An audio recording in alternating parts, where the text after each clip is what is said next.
time to look back at the last Forge FC contest. Simply stunning stuff! And finally, their goal! Here is Match and Review. My word, what a rocket! With Anthony Urciuoli on the Forge Audio Network.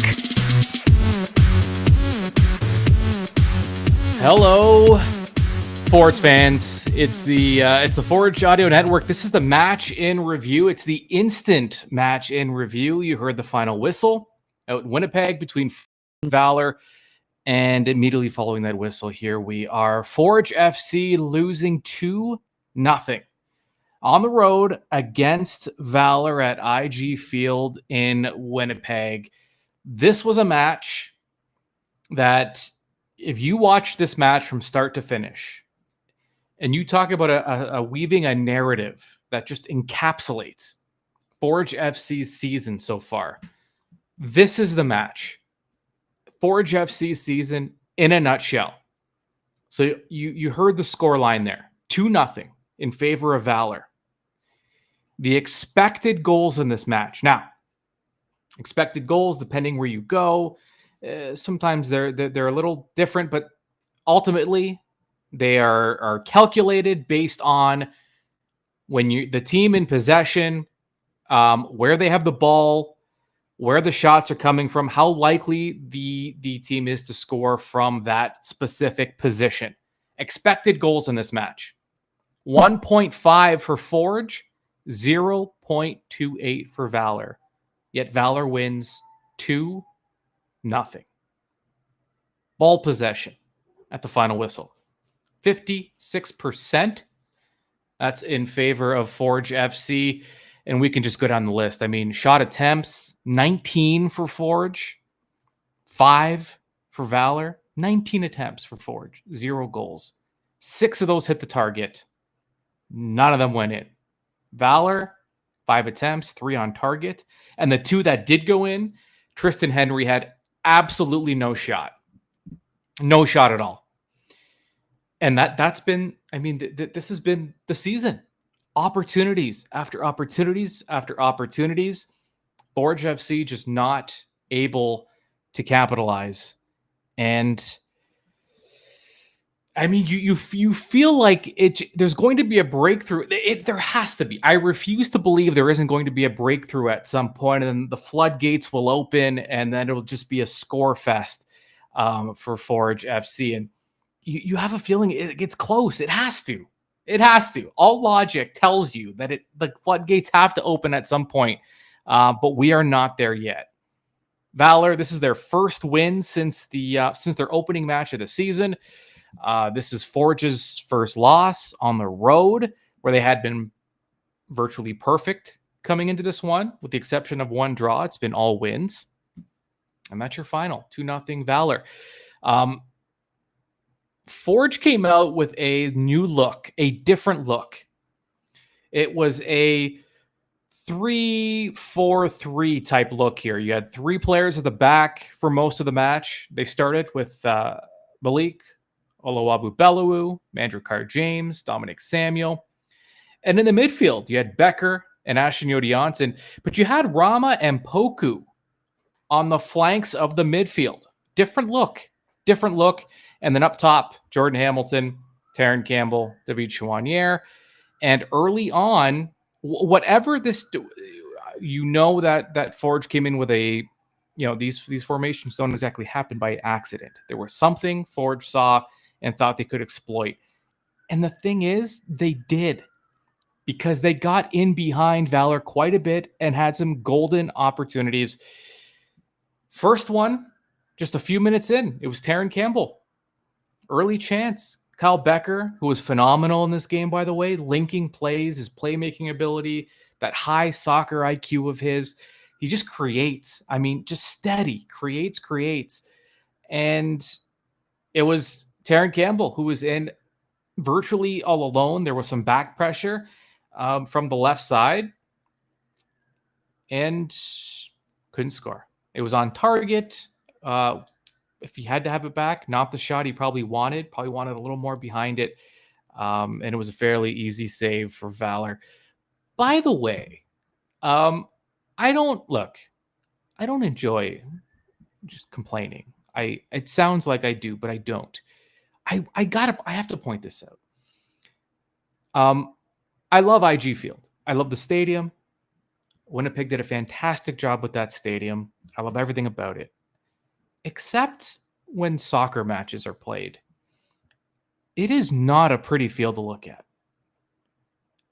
I mean, I don't know what I've spent a lot of time at Tim Hortons Field in Hamilton, but I haven't really necessarily seen the full effort that goes behind the field transformation from CFL to CPL.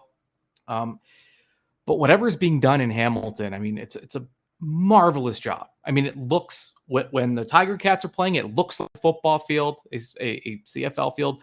And when Forge is playing, it looks like a soccer pitch. I don't know Winnipeg, and I'm sure someone in Winnipeg could explain this to me in a way that would make sense.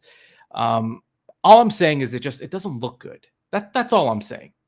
Like I'm seeing a Blue Bomber logo. I'm seeing a University of Manitoba logo. I'm not seeing a Valour logo anywhere on the pitch. I mean, if you're going to have logos, I don't know. It doesn't look. You can see all the football lines. Just saying, it's not a good look. Vision is all I'm saying. Doesn't mean anything necessarily. It just, you want to, when you're watching a match, you want the full visual effect of a soccer match, and you don't quite get it in Winnipeg for whatever reason. But okay, that's besides the point. I wrote it down. I if it's on paper, I have to say it. What can I do? No going back after that.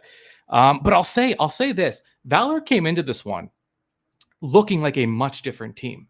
Valour has struggled mightily this season, especially at home. Right? There's been some. If you heard the match day preview that we did, I interviewed Ed Tate, who's a Hall of Fame journalist, covers Valour out in Winnipeg, and he was very frank about the fact that Valour has to start doing something. They've never made the playoffs.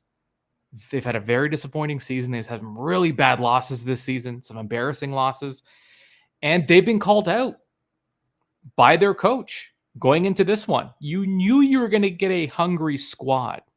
And by the way, Valour was missing their best player who's on international duty, Nyanga Bear. So this was a Valour club that was just, I mean, they were running on effort. Everything that you saw out there was a team that was motivated by their coach, just by themselves because of their previous results, and by the fact that the fan base is not a pleased fan base right now. So within the first 15 minutes, you saw a different Valour club.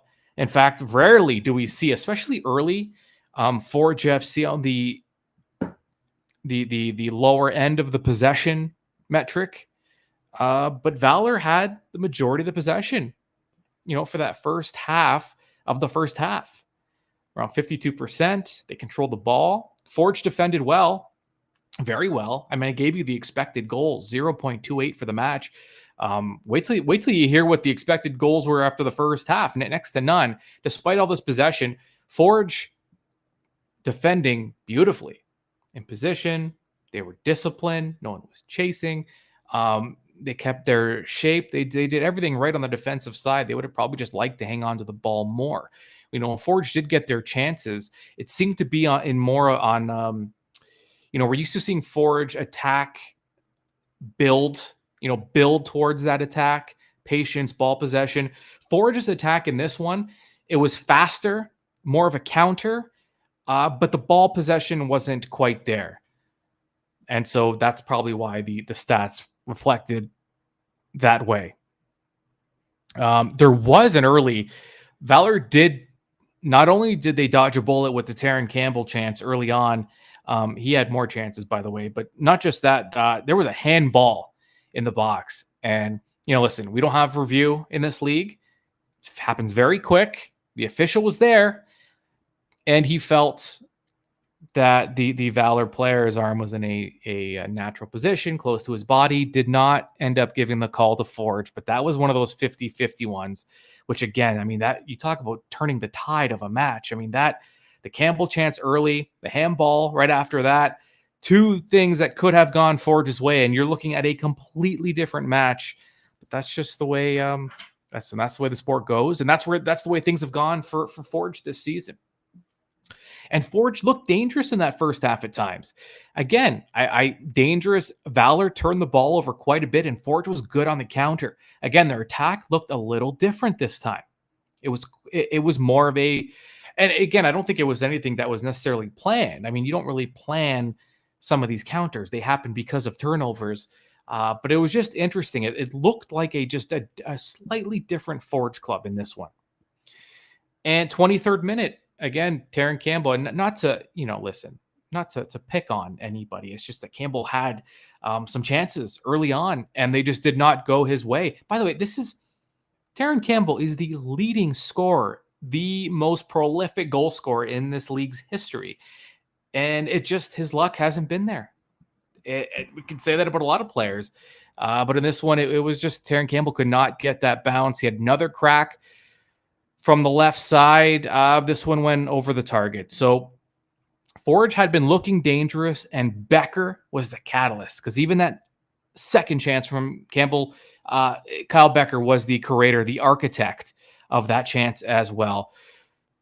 Yeah, again, you combine that high soccer IQ with the quality, his deliveries. And consistently, just perfect, beautiful deliveries. And on the other end of it is where Forge has been lacking this season.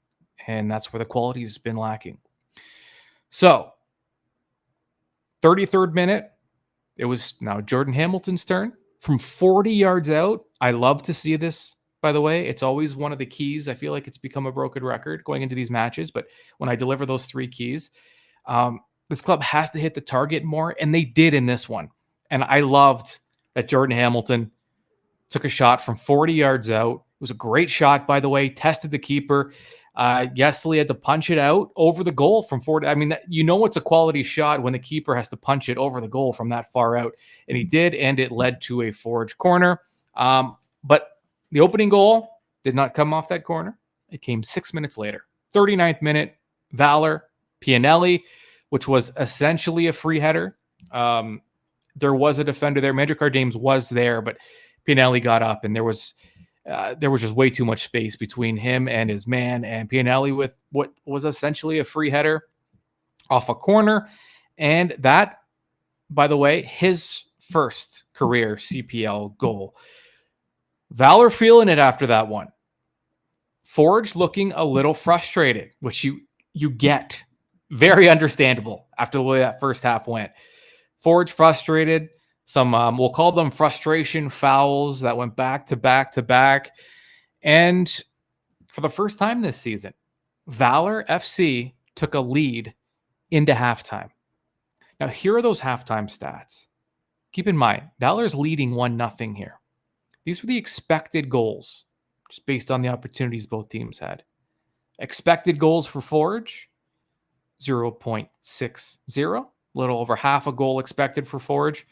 For Valour, 0.07. I mean, that's as close to zero as you could possibly get. But somehow, Forge found themselves trailing at the half. I feel like we've been here before, this season especially. Possession, 53% in favor of Forge. I had Borges in the mind. He's coming up, but Forge.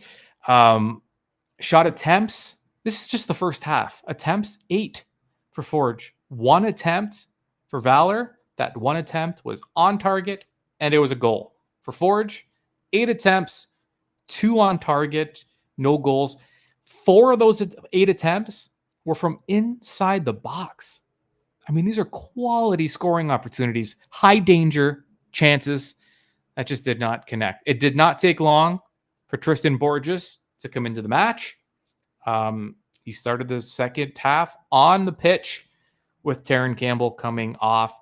Borges immediately making his presence felt. He set up Kwesi Poku in the 51st minute. Poku was about 10 yards out. Again, center of the area, 10 yards out. He lifts the ball over at the goal. So not even a shot on target in that one. But Borges' delivery was just perfect and immediately made an impact the team looked different with Tristan Borges on the field. They looked dangerous. But we're on theme here. 63rd minute, it was Valour with the insurance marker. Ponce makes it 2-0. It was a beautiful goal, by the way. Quality first touch, volley, hits the back of the goal. Again, Tristan Henry, nothing he could possibly do. And it's 2-0 for Valour. Forge starts making their changes. Sissoko on, Ruben Spacius on, Becker and Malik Oluwabi Belawu comes off. And another opportunity. This was a play that almost just encapsulated how frustrating things have been, and just luck has not been on Forge's side for the last few weeks, really. Forge had numbers after a turnover, an opportunity to kind of get back into the game, make Valour pay for a mistake. Plenty of time if they had scored in the 72nd minute. Jordan Hamilton had possession of the ball. He goes to move it forward, and it just goes off the back of Borges' heel, who had his back turned. Just a mistake. A mistake that you don't often see, especially when you have numbers and you're ready to turn the counter on an attack. And the ball turned over after that, hit Borges' heel, went back the other way, and that was the end of that opportunity. It just, in a nutshell, right there. And Valour was in full park the bus mode. So, the final stats, the reason, Forge really piled it on here and just could not break through. Jensen came on, Kane came on in the 76th minute to replacing Hamilton and Poku. And what more can you say? Plenty of opportunity after that for Forge. I gave you the total stats just off the top. I'll repeat them. Expected goals, 1.28 for Forge, 0.28 for Valour. Forge was a full goal better than Valour just in terms of their opportunities. And it somehow Forge leaves Winnipeg and heads to Vancouver to show for their effort. In the second half alone, ball possession was nearly 60% for Forge. They had 11 shots on 11 shot attempts in that second half alone, and just not their day. Yeah, we could sit here and go through the stats all day. They tell the same story over and over again. All right, well, listen, that's your final. Forge FC falls 2-0 to Valour. I know, it's frustrating, especially for a club that is used to just winning and scoring. We're not used to seeing this team struggle to score goals. That's the last thing this team typically struggles doing, and it's just been that way this season. Now, fortunately, there's plenty left. There's plenty left to play for, and Forge is still in decent position, although the pressure is certainly on here.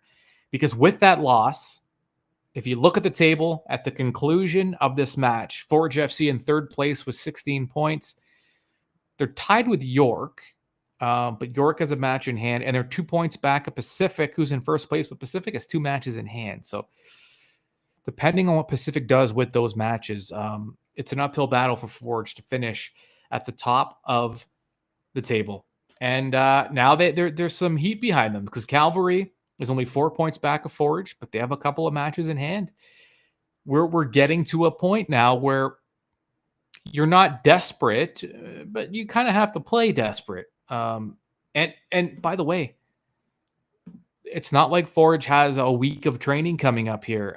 In fact, the schedule is very tight for the next week and a couple days because we have them here playing on a Friday night. Their next match, also on the road at Vancouver, a 10 o'clock game that's on Tuesday. And then they're back at it the following weekend at home, where on the Sunday, the 25th, they'll be at home to Atletico Ottawa at 6 o'clock. So schedule not doing them any favors going forward, although can't be used as an excuse because they did have a condensed, they went through that stretch of 5 matches in 16 days, but they've had 2 straight matches now where they've had essentially a full week of training going into these matches. So there's, again, the play. What do you do And this is a question that I can't really answer, that it has to come from the players. What do you do when everything is going right? You're not scoring. In other words, the chances are there. And these aren't, if you had a young club that was unproven and things were going this way, maybe you can start questioning the quality of the players, right? But you can't do that with Forge because, when we talk about prolific goal scorers in this league, there are a handful of them that are on this team that have done it. And unlucky, maybe, is it a mental thing? When things aren't going well, is it in your head? Is it something that you just, it's hard to, how do you just relax and play when things aren't going right? It's very difficult to do. Too much talent on this team for this to persist. Way too much talent in this coaching staff for this to persist. And you do have a feeling that once that ball starts rolling and this club starts finding their scoring touch again, it's just going to be an avalanche of goals. They have to find it. They have to get there. And if you're looking at opportunity, it's a pretty good one coming up next on Tuesday, right? Because you're playing against an expansion squad in Vancouver FC, who we've seen give up a lot of goals. They're in last place. They've played 9 matches, only 7 points. They've only scored 8. They've given up 18. So you're playing against a club that has given up a lot of goals this year, and you're a club searching for answers offensively. I would say that the stars have kind of aligned a little bit here going into this match against Vancouver. We can look at the negatives, and there are some, but if you want to be a glass half full kind of person here, there's an opportunity to really find their game against Vancouver and then carry that momentum back home where they need to start winning more against Atletico Ottawa. So these struggles we're talking about, maybe this is the last time we talk about them because things are going to turn around shortly. I guess only time will tell. Your final, once again, out of Winnipeg, at IG Field, Valour 2, Forge FC 0. Next up, we have Vancouver Tuesday. There will be a match day preview that'll be available on Monday. Tuesday, you'll get your 3 keys to the match, and then right after that match, it's going to be a late one. I'm already prepping mentally for the. I'm already planning naps. This is what you do when you get to a certain age. You plan your naps when you know you're going to be up a little bit later for a 10 o'clock match. That means after the final whistle on Tuesday, which will be around midnight, we will go live and deliver your match in review. So that is all coming up. Keep it locked onto the Forge Audio Network, your official home of Forge FC and all this fantastic content we deliver. Okay. We'll talk to you soon. This has been Match in Review with Anthony Urciuoli on the Forge Audio Network. For the latest on all things Forge FC, subscribe on Spotify or wherever you get your podcasts.